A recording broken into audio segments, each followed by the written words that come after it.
ഇന്ന് തന്നെ ഡൗൺലോഡ് ചെയ്യൂ. കാണൂ നിങ്ങളുടെ ഫേവറേറ്റ് ഷോസ്. എടി സുസ്മിത, നിയമത്തിന്റെ കണ്ണിൽ പൊടിയിട്ട് നീ ഇപ്പൊ രക്ഷപ്പെട്ടു. പക്ഷേ എന്റെ നിയമപുസ്തകത്തിൽ നിനക്കുള്ള ശിക്ഷ എഴുതി ഉറപ്പിച്ചു കഴിഞ്ഞു.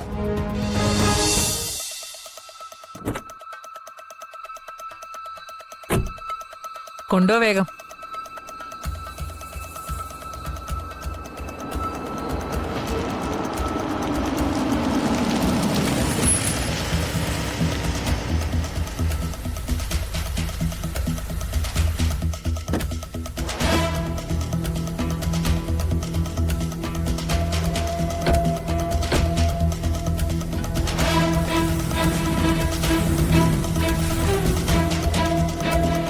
എന്താ മേഡം കാര്യം? ഞാൻ സുസ്മിതയുടെ ഫ്രണ്ടാ. ആണോ?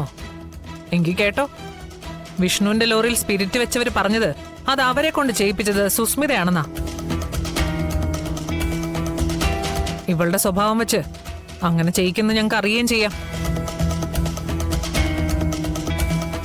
അത് മാത്രമല്ല, പ്രതിയാക്കപ്പെട്ട വിഷ്ണുവിനോട് പകയും വിദ്വേഷവും സുസ്മിതയ്ക്കുണ്ടെന്ന് ഇതിനു മുമ്പുള്ള സംഭവങ്ങളിൽ നിന്ന് വ്യക്തമാണ്. ഇനി എന്തേലും വിശദീകരിക്കണോ? അത് വേണ്ട. മുൻവിധി കൊണ്ട് ആരെയും കുറ്റക്കാരിയാക്കാൻ ഒരു നിയമവും പറയുന്നില്ലല്ലോ മാഡം. അതുകൊണ്ട് ചെറിയ ഒരു മുൻകൂർ ജാമ്യം എടുത്തിട്ടുണ്ട്.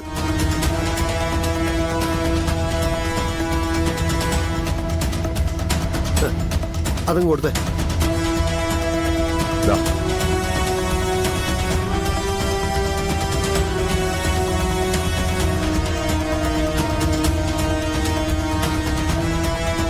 ഗുണ്ടകൾ പറഞ്ഞത് സത്യമാണോ അല്ലേന്ന് കോടതി തീരുമാനിക്കട്ടെ. എന്നിട്ടാവാം അറസ്റ്റ്. അതല്ലേ മാഡം വേണ്ടത്?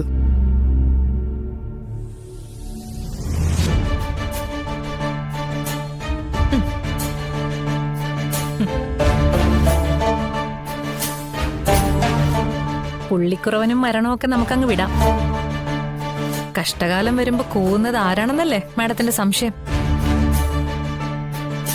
കൂട്ടത്തിൽ നിൽക്കുന്നവരാ മാഡം.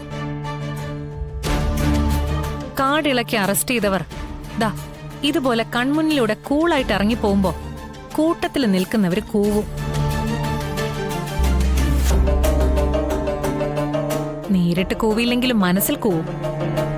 അത് മനസ്സിലാക്കണമെങ്കിൽ ഒപ്പം നിൽക്കുന്നവരുടെ മുഖത്തേക്കൊന്ന് പാളി നോക്കിയാ മതി. ഒരു ചെറു ചിരി അവരുടെ മുഖത്തുണ്ടാവും.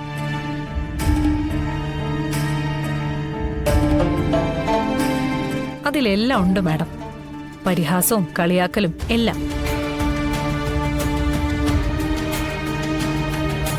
വരട്ടെ, ഇനിയൊരവസരം വരട്ടെ. അതുവരെ ഈ സുസ്മിത അങ്ങ് വെറുതെ വിട്ടേക്ക്.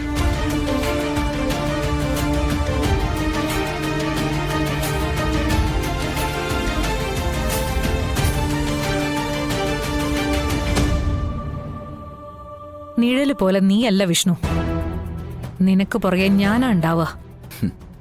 എടി സുസ്മിത, നിയമത്തിന്റെ കണ്ണിൽ പൊടിയിട്ട് നീ ഇപ്പൊ രക്ഷപ്പെട്ടു.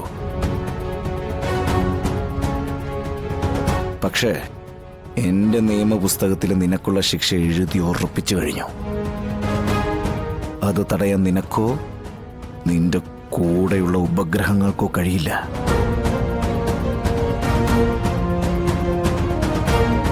കാരണം അത് വിഷ്ണുവിന്റെ കൊട്ടേഷനടി. അത് വിഷ്ണു ഭഗവാന്റെ സുദർശന ചക്രം പോലെയാ. തൊടുത്തു വിട്ട തലയിറക്കാതെ തിരിച്ചു വരില്ല.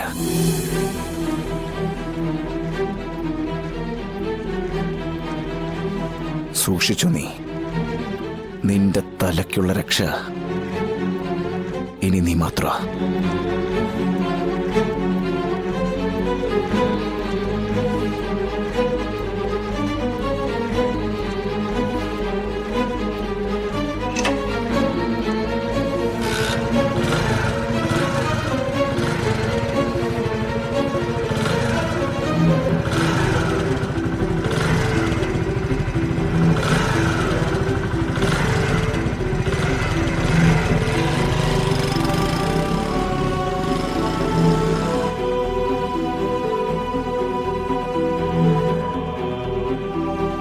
അപ്പോ ഇനി എന്താ മാഡം?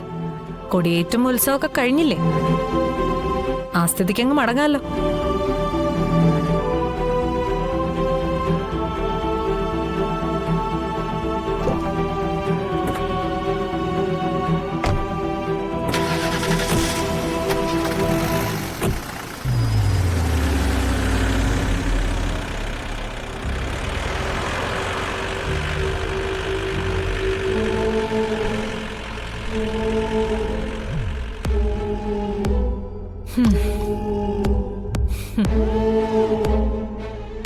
താങ്ക്സ് എല്ലാത്തിനും.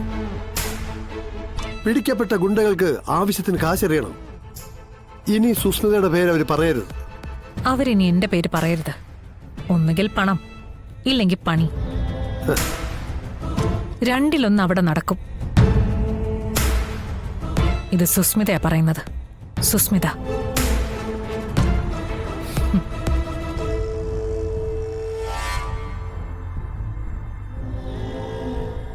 പഴയ കാര്യങ്ങളൊക്കെ ഞാൻ പലതും ചോദിച്ചതിന് പല രീതിയിലുള്ള മറുപടി എനിക്ക് കിട്ടിയത്. ചിലതൊക്കെ ഓർക്കുന്നുണ്ട്, പക്ഷേ മറ്റു ചിലതൊക്കെ അത്ര കൃത്യമായിട്ട് ഓർക്കുന്നുമില്ല. പക്ഷെ ചിലതെല്ലാം ഇന്നലെ കണ്ട പോലെ നല്ല വ്യക്തമായിട്ടാണ് പറയുന്നത്. അതെല്ലാം കേട്ടതാണല്ലോ. ഇദ്ദേഹത്തിന് അങ്ങനെ പ്രത്യേകിച്ച് കുഴപ്പമൊന്നുമില്ല. നമ്മളെക്കാൾ നല്ല ഓർമ്മശക്തിയും ഉണ്ട്. എനിക്ക് കുറച്ച് കാര്യങ്ങൾ നിങ്ങളുമായിട്ട് സംസാരിക്കാനുണ്ട്. ഞാൻ പറഞ്ഞ ഡോക്ടറെ, എനിക്ക് യാതൊരു കുഴപ്പമില്ലെന്ന്. പക്ഷെ കേൾക്കണ്ടേ, മോനും ഇവക്കുവാ നിർബന്ധം ഡോക്ടറെ കാണണമെന്ന്. എനിക്ക് കണ്ട മാരക അസുഖമാണെന്നൊക്കെ പറഞ്ഞു. എനിക്കൊരു കുഴപ്പമില്ലെന്ന് ഡോക്ടർ പറഞ്ഞ വിശ്വാസമായില്ലേ? ഒന്ന് പറഞ്ഞ് മനസ്സിലാക്കി കൊടുക്ക ഡോക്ടറെ. ഞാൻ പറഞ്ഞു മടുത്തു. ഭാമേ, നീ കേട്ട് മനസ്സിലാക്കിയിട്ടൊക്കെ വാ. എനിക്കൊന്നുമില്ല, എനിക്ക് യാതൊരു കുഴപ്പമില്ല. എപ്പോഴും അസുഖമുണ്ടെന്നാ പറയുന്നത്. ഞാൻ അങ്ങനെ ഒരു ആശ്വാസമൊക്കെ പറഞ്ഞത് മനഃപൂർവ്വം. ഒരു രോഗി താനൊരു രോഗിയാണെന്ന് അറിഞ്ഞ് ചികിത്സിക്കുന്നതിനേക്കാളും നല്ലത് എനിക്ക് ഒരു രോഗവും ഇല്ലെന്ന് അറിവിൽ നിൽക്കുമ്പോൾ ചികിത്സിക്കുന്നതാ. ഈ അസുഖത്തിന് പ്രത്യേകിച്ച് മരുന്നുകളൊന്നുമില്ല. ഇടയ്ക്കിടയ്ക്ക് തന്റെ ഓർമ്മകൾ നഷ്ടപ്പെടും. അത് തന്നെയാണ് ഇദ്ദേഹത്തിന്റെ അസുഖവും.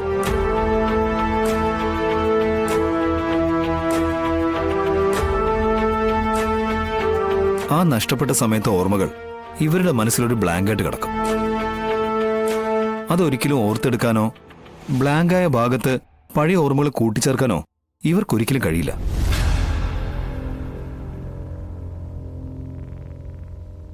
പക്ഷെ ആ മറവി ഒരിക്കലും ഇവരുടെ ദൈനംദിന ജീവിതത്തെ ബാധിക്കാത്തതുകൊണ്ട് അങ്ങനെ ഒരു അസുഖം തനിക്കുണ്ടെന്ന് ഇവർക്കറിയാനും പറ്റില്ല, സമ്മതിച്ചു തരികയില്ല.